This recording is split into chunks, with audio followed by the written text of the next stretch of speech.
Владимир Тимин. Викинг из Биармии. Дождливый день в избушке.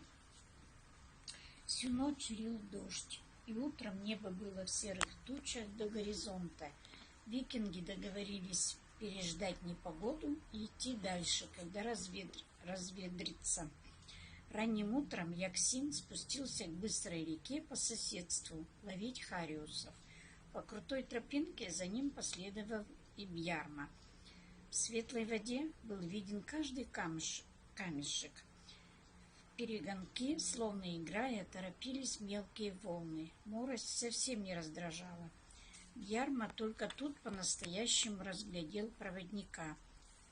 Сухощавый, с длинным прямым носом, Яксин был колоритной фигурой и по внешнему виду, и по характеру. Независимый, знающий себе цену, он при всем при том был миролюбив и покладист, никогда не пререкался со спутниками. Сейчас он вытаскивал из воды одну рыбину за другой, тотчас опуская их в свой котелок. Бьярме опять захотелось поговорить с Яксином о сокровенном.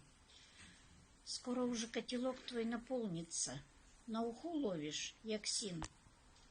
Если не сварим, то засолим, князь Бьярма». «Я не князь. Ты старший. Святой провидец Айка сказал, что ты в дальней стране, откуда прибыл, человек большой, непростой. А раз большой, значит князь.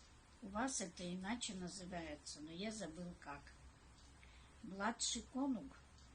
Конунг — это да. А едва ли не главнейшее дело для меня в этом походе — найти родителей. А что дальше, я не знаю. Нужны хоть какие-то приметы того места, где они живут.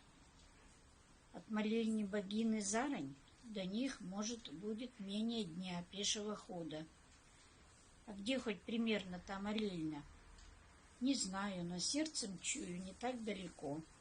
Бьярма обвел рукой вокруг. От Винлы далеко? Наверное, недалеко. Но в Кармельке мне сказали, что после набега викингов молельню перенесли на восток, вроде к реке Пиниги. До Пиниги мы еще не добрались. А если возле Пиниги, на левом берегу или на правом?